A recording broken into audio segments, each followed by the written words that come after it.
आज का हमारा टॉपिक है प्रकाश संश्लेषण या फोटोसिंथेसिस। यह वह प्रक्रिया है जिसमें हरे पौधे अपना भोजन बनाते हैं या हरे पौधों द्वारा भोजन बनाने की जो प्रक्रिया है उसे प्रकाश संश्लेषण कहते हैं। भोजन बनने का स्थान पत्ती होती है क्योंकि पत्तियों में क्लोरोफिल पाया जाता है या हरित लौक पाया जाता है। यह वो स्थान है जहाँ खाना बनता है। कुछ पौधे जैसे कैक्टस में तने में क्लोरोफिल होता है क्योंकि जो पत्तियां होती है वो कांटों में बदल जाती है, इसलिए तना प्रकाश संश्लेषण करता है। कुछ पौधों में जड़ें भी प्रकाश संश्लेषण का काम करती है क्योंकि जड़ों में क्लोरोफिल पाया जाता है। प्रकाश संश्लेषण के लिए 4 आवश्यक तत्व होते हैं जिनके बिना प्रकाश संश्लेषण नहीं हो सकता। पहला, प्रकाश यानी बिना लाइट के प्रकाश संश्लेषण नहीं होगा और पौधा भोजन नहीं बना पाएगा और वह मुरझा जाएगा। दूसरा है क्लोरोफिल, जिसे हरित लौक भी कहा जाता है, जो मुख्यतः पत्तियों में पाया जाता है। तीसरा है पानी और चौथा है CO2 या कार्बन डाइऑक्साइड, जिसे पौधे हमारे बाह्य वातावरण से लेते हैं।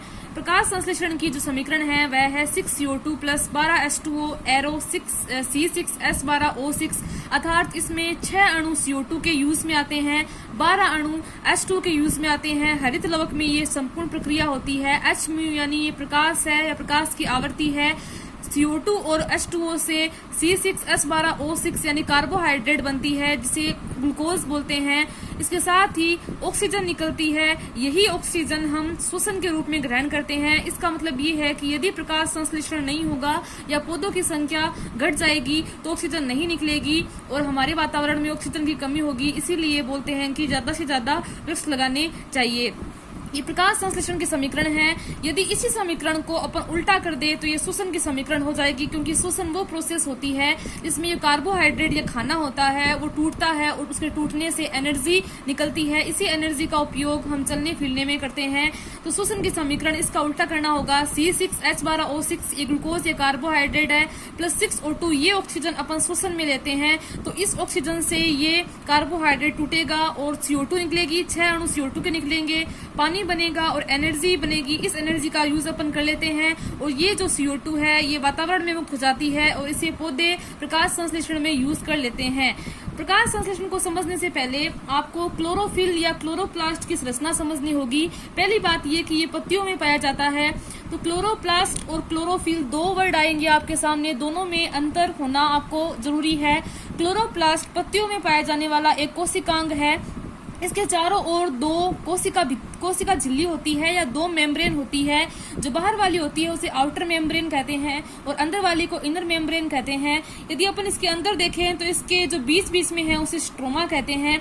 स्ट्रोमा के अंदर यदि अपन एक सिक्के को एक के ऊपर रखते जाए तो एक बंडल बनेगा। इस संपूर्ण सिक्के के बंडल को ग्रेना कहा जाता है। यदि ग्रेना की एक सिक्का देखें या एक इकाई देखें तो इसे थाइलेकोइड कहते हैं।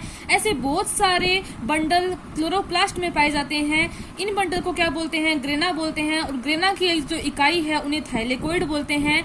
दो ग्रेना आपस में जुड़ी हुई होती है जिन्हें स्ट्रोमा लेमिली कहते हैं या लेमिली कहा जाता है। एक थाइलेकोइड में देखें तो एक थाइलेकोइड के अंदर क्लोरोफिल के अणु होते हैं। तो आप समझ गए होंगे कि क्लोरोप्लास्ट और क्लोरोफिल में क्या अंतर है। क्लोरोप्लास्ट संपूर्ण कोशिकांग है। इस संपूर्ण कोशिकांग में ग्रेना पाई जाती है। बंडल की एक इकाई को बोलते हैं थाइलेकोइड और थाइलेकोइड के अंदर क्लोरोफिल का अणु होता है। यह क्लोरोफिल का अणु प्रकाश को ग्रहण करता है और प्रकाश को ग्रहण करने के बाद प्रकाश संश्लेषण की प्रक्रिया है जो आगे बढ़ती है। याद रखिएगा कि एक थाइलेकोइड में लगभग 230 क्लोरोफिल के अणु होते हैं। अब हम प्रकाश संश्लेषण की क्रियाविधि डिटेल से पढ़ेंगे। प्रकाश संश्लेषण की जो क्रियाविधि है ये 2 स्टेप में होती है या 2 चरणों में होती है। उन 2 स्टेप को क्रमशः लाइट रिएक्शन या प्रकाशिक अभिक्रिया, दूसरी को डार्क रिएक्शन या अप्रकाशिक अभिक्रिया कहते हैं। इसे प्रकाशिक अभिक्रिया इसलिए बोला गया है क्योंकि इसके होने के लिए प्रकाश जरूरी है, बिना प्रकाश की अभिक्रिया नहीं होती है। और दूसरी अप्रकाशिक अभिक्रिया, इसके होने के लिए प्रकाश अनिवार्य नहीं है, इसीलिए इसे डार्क रिएक्शन बोला गया है। जो प्रकाशिक अभिक्रिया है इसकी खोज हिल नामक वैज्ञानिक ने की थी, इसलिए इसे हिल अभिक्रिया कहते हैं। और अप्रकाशिक अभिक्रिया की खोज की थी ब्लैकमैन ने, इसीलिए इसे ब्लैकमैन रिएक्शन भी कहा जाता है। तो मैंने बताया है कि 2 स्टेप में होती है। लाइट रिएक्शन के लिए प्रकाश जरूरी होता है, इसीलिए यह दिन में होती है। इसमें सबसे पहले क्या होता है, क्लोरोप्लास्ट का उत्तेजन क्लोरोप्लास्ट या क्लोरोफिल बोलना ज्यादा उचित रहेगा। तो सबसे पहले क्या होता है कि जो क्लोरोप्लास्ट के अंदर जो क्लोरोफिल का अणु होता है, जो प्रकाश को लेता है तो उत्तेजित अवस्था में आ जाता है। इसके उत्तेजित होने से मैंने यहाँ समीकरण लिखी है, क्लोरोप्लास्ट प्लस फोटोन। फोटोन क्या होते हैं? जो प्रकाश होता है उसमें जो ऊर्जा के पैकेट्स होते हैं या ऊर्जा के बंडल होते हैं, तो ये जब क्लोरोफिल का अणु फोटोन को लेगा तो ये उत्तेजित अवस्था में आ जाएगा।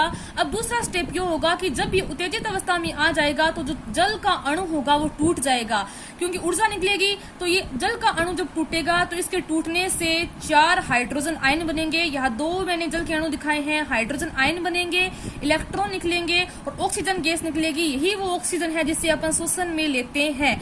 ठीक है, पहला स्टेप योग हो गया कि क्लोरोप्लास्ट या क्लोरोफिल उत्तेजित होता है। दूसरा जल का टूटना, जल टूटता है प्रकाश की उपस्थिति में, इसलिए इसे जल का प्रकाशिक अपघटन भी कहा जाता है। दूसरा स्टेप ये होता है। तीसरे स्टेप में क्या होता है, ये जो जल के अणु होते हैं वो एक NADP एक अभिकारक होता है, उसके साथ मिलकर NADPH का निर्माण करता है। यह एक प्रकार की ऊर्जा है। इसका पूरा नाम है निकोटिनामाइड एडेनिल डाइन्यूक्लियोटाइड फॉस्फेट। अब हाइड्रोजन आयन का यूज हो गया। इसी प्रकार मैंने दिखाया है कि जल के अणु के टूटने से इलेक्ट्रॉन भी निकले हैं। इन इलेक्ट्रॉन से आगे जाकर ATP का निर्माण होता है। तो मेन बात ये है कि जो ये प्रकाशिक अभिक्रिया है उसमें 2 ऊर्जा बनती है। ये 2 ऊर्जा है ATP एडेनोसिन ट्राइफॉस्फेट और NADPH। इन दोनों ऊर्जा का निर्माण होता है। तो प्रकाशिक जो अभिक्रिया है उसको अपन प्री तैयारी भी कह सकते हैं, क्योंकि इसमें पौधा तैयारी करता है कि जब प्रकाश संश्लेषण होगा तो ऊर्जा की आवश्यकता होगी। और ये ऊर्जा कौन कौन सी होती है? ATP प्लस या NADPH, यानी ऊर्जा का निर्माण होता है। अब हम ये पढ़ेंगे कि डार्क रिएक्शन में क्या होता है। लाइट रिएक्शन का मेन पर्पज यही है कि इसमें ऊर्जा का निर्माण होता है। 2 ऊर्जा बन गई अपने पास, कौन कौन सी? ATP और NADPH। अब हम देखते हैं कि इस ऊर्जा का जो यूज है वो डार्क रिएक्शन में किस प्रकार होगा। डार्क रिएक्शन, पहली बात कि इसके होने के लिए प्रकाश की आवश्यकता नहीं है। एक बात याद रखिएगा कि जो लाइट रिएक्शन होती है वो ग्रेना में होती है।